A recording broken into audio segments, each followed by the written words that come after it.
Halo semuanya, kembali lagi dengan saya Erwin dan saya Evan. Kali ini kami berdua akan membahas film berjudul Battery Number One. Lanjutin bang. Film ini dirilis tahun 2015, menceritakan tentang sekelompok pasukan artileri yang ditugaskan untuk mengamankan jalur invasi Soviet di timur Polandia, yang dimana daerah tersebut berdekatan dengan sebuah kastil besar yang dialihfungsikan menjadi tempat penampungan anak yatim saat Perang Dunia Kedua. Jadi tentara Uni Soviet yang berjaga di sana punya tugas yang cukup berat dong bang. Ya bener Win, selain harus memastikan keselamatan anak-anak tersebut di medan pertempuran, mereka juga harus berhasil mengamankan jalur yang sangat penting bagi pasukan Soviet yang menginvasi Polandia dari tentara Jerman. Jadi penasaran sama nasib mereka. Ya udah, sikat aja bang Evan. Oke Win. Di awal film kita diperlihatkan dengan seorang letnan muda bernama Yegorov, di mana nantinya ia akan memimpin salah satu divisi pasukan artileri untuk mengamankan jalur invasi Soviet di daerah timur Polandia. Di waktu yang bersamaan juga, salah satu prajurit wanita di sana meminta bantuan ke Letnan Yegorov untuk membantu temannya yang sedang tersangkut di sebuah pepohonan karena mencoba menolong seekor kucing yang terjebak di atas sana. Dan gadis yang ditolong Yegorov itu bernama Nadia. Di sisi lain, kita diperkenalkan dengan beberapa prajurit senior yang berasal dari divisi artileri, yaitu Michael, Santiago, Alex, Paul, dan juga Vino sebagai komisaris politik divisi tersebut. Singkat cerita, salah satu letnan kolonel yang bernama Toslin sedang memperkenalkan Yegorov ke pasukan senior, di mana kedua pasukan yang mereka pimpin akan disatukan untuk mengamankan jalur Uni Soviet menuju Polandia yang berada di dekat kastil besar tersebut. Area kastil merupakan daerah yang sangat strategis bagi pasukan Uni Soviet untuk melawan Nazi Jerman. Akhirnya mereka pun bersiap untuk pergi menuju tempat yang telah ditentukan.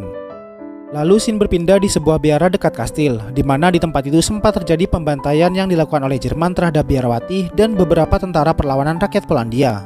Yang diketahui kalau para biarawati di sana telah menyembunyikan tentara perlawanan Polandia yang dicari oleh Jerman saat itu.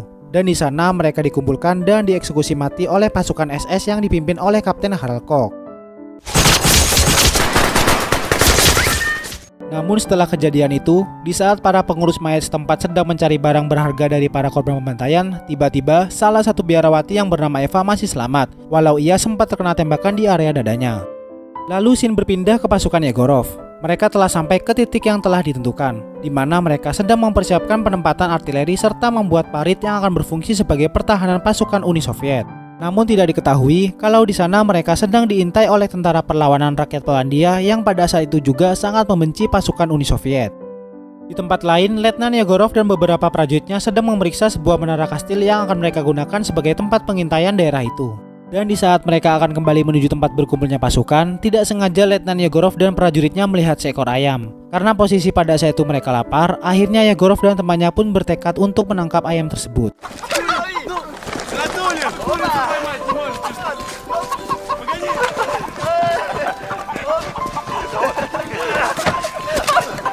Lalu di sana ada sebuah momen terjadi, di mana ketika mereka tidak sengaja berpapasan dengan prajurit Jerman yang juga sedang mengincar ayam tersebut.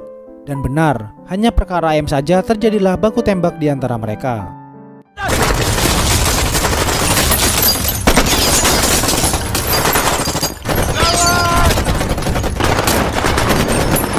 Di saat baku tembak berlangsung, Letnan Yegorov tidak sengaja bertemu dengan Eva dan beberapa anak yatim lainnya sedang bersembunyi di kastil itu.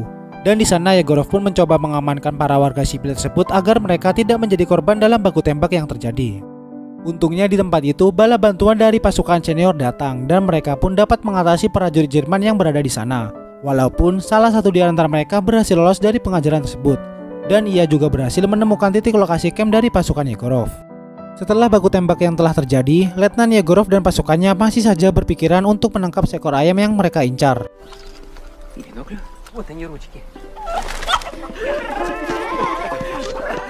Saat mereka berhasil menangkap dan mengeksekusi, ternyata ayam tersebut adalah milik salah satu anak yatim di sana yang bernama Andre. Dan ketika Andre melihat kejadian itu, ia pun sontak mengambil sebuah kapak dan mengarahkannya ke prajurit yang telah membunuh ayamnya. Namun prajurit di sana berhasil menangani Andre yang sedang marah. Lalu Yegorov pun menegurnya karena ia sempat melayangkan pukulannya kepada anak kecil. Dan ia pun mencoba meminta maaf kepada Eva selaku pengurus anak yatim di sana atas kelakuan prajurit tersebut. Eva hanya bisa geleng-geleng serta mengabaikan permintaan maaf Yegorov. Akhirnya Yegorov dan pasukannya kembali ke camp mereka dengan membawa ayam yang telah mereka tangkap. Sesampainya di camp, mereka dikejutkan dengan kedatangan Kolya dan adiknya. Ternyata mereka mengikuti pasukan Yegorov dari belakang hingga sampai ke camp. Akhirnya Kolya dan Katia bercerita kalau mereka sebenarnya merupakan seorang warga Rusia yang lari dari kamp konsentrasi milik Jerman. Mendengar penjelasan tersebut, Vino pun mencoba menghibur kedua anak kecil itu dengan memberikan makanan dan minuman ke mereka berdua. Di tempat lain, Andriy yang merasa kesal terhadap pasukan Yegorov pun memutuskan untuk bekerja sama dengan tentara perlawanan rakyat Polandia. Karena tentara perlawanan juga membenci Jerman dan Uni Soviet, akhirnya mereka akan melakukan adu domba kepada dua negara tersebut dan akan terjadi di dekat kastil yang besar tadi. Lalu di malam harinya, di saat mereka sedang asik menyantap sup ayam, tiba-tiba segerombolan pasukan Nazi datang dan terjadilah pertempuran dahsyat di antara mereka.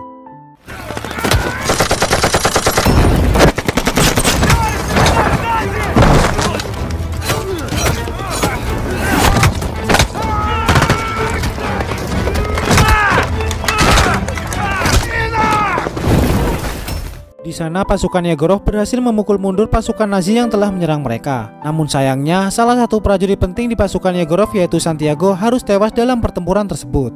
Di mana Santiago sendiri merupakan prajurit yang sangat bijaksana dan merupakan figur seorang ayah dalam pasukannya. Hal itu membuat mereka sedih karena kehilangan sosok seperti itu.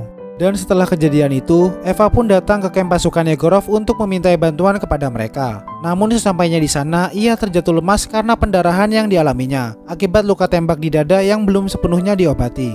Lalu Yegorov dan pasukannya pun mencoba untuk mengobati Eva yang terluka, dan ia pun dibawa kembali ke biara agar dapat beristirahat.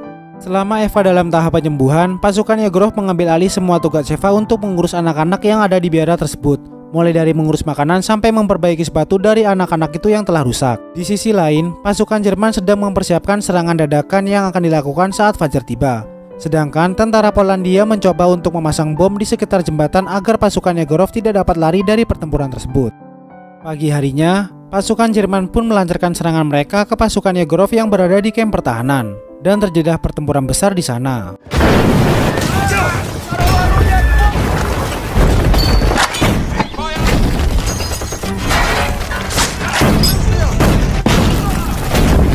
Di sana, pasukan Jerman bukan hanya menyerang kamp milik pasukan Yegorov, melainkan mereka juga telah memasuki kastil besar yang merupakan tempat Eva dan anak yatim berada. Lalu Yegorov dan beberapa prajuritnya mencoba untuk mengamankan jalur pelarian Eva dan anak yatim menuju bunker pertahanan kamp Yegorov melalui pintu belakang.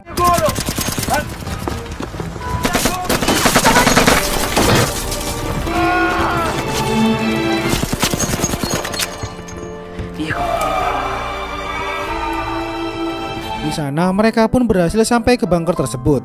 Namun sayangnya pasukan Yegorov harus kembali berhadapan dengan panser Jerman atau bisa disebut dengan White Tiger.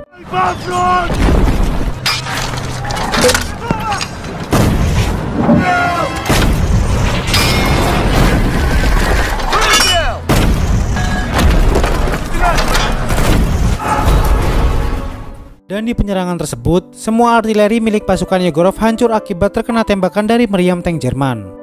Di sisi lain, Andriy sadar tentang persepsinya yang salah terhadap pasukan Yegorov, di mana ia mengira kalau pasukan Yegorov sama seperti pasukan Uni Soviet lain yang membunuh orang tuanya. Dan di sana ia pun sadar dan mencoba untuk menghentikan Arglona yang sedang menyambungkan kabel detonator agar tentara perlawanan Polandia dapat meledakkan jembatan itu. Di tempat itu terjadi sedikit perkelahian antara Andriy yang dibantu oleh Kolya dengan Arglona. Dan di sana Arglona pun tewas terkena tembakan dari tentara Jerman. Kembali ke pasukan Yegorov, di mana di sana mereka berhasil menghancurkan kedua panser itu dan membuat pasukan Jerman mundur sementara waktu dari medan pertempuran. Di sana, pasukan perlawanan rakyat Polandia akhirnya turun dari persembunyian mereka untuk bergabung dengan pasukan Yegorov, dikarenakan mereka telah melihat perbuatan baik yang dilakukan oleh pasukan Yegorov dalam melindungi anak yatim yang ada di bunker tersebut. Walaupun kedatangan mereka membuat pasukan Yegorov mencurigai keberadaannya, yang tiba-tiba datang entah dari mana serta ditambah dengan ditemukannya sebuah bahan peledak buatan Inggris yang terpasang di bawah jembatan. Namun, di saat kedua pasukan itu berseteru, tiba-tiba bala bantuan Jerman datang dan melakukan serangan kembali ke kamp pertahanan milik pasukan Yegorov. Dan di sana, Vino bersama pasukan perlawanan rakyat Polandia sepakat untuk berdamai sementara. Dan di sana terjadilah pertempuran yang dahsyat, dan nasib mereka selanjutnya berada di pertempuran tersebut.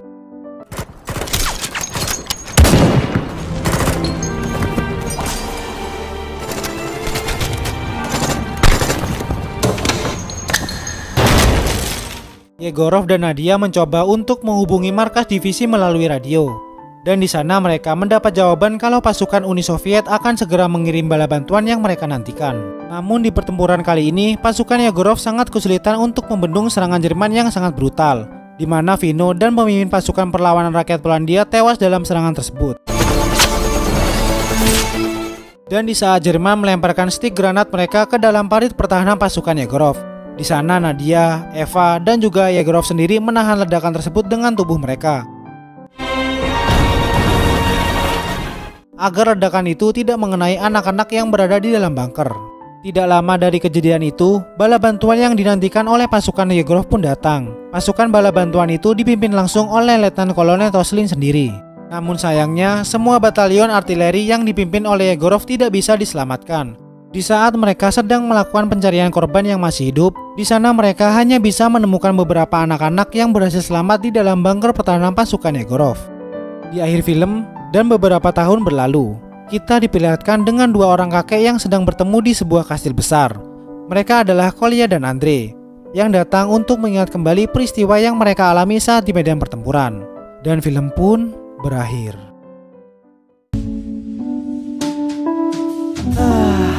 Wah, film ini keren sih. Epic battle yang ngena, komedinya juga lucu. Dan scene yang paling kayak, wah gitu waktu Yegorov ngorbanin tubuhnya, bener gak? Ya bener sih, dia juga ngelakuin itu demi anak yatim biar gak kena ledakan. Ya make sense sih sama perjuangannya. Cukup kali ya sampai di sini. Semoga kalian suka sama videonya dan tungguin konten dari kami. See you next time. Peace.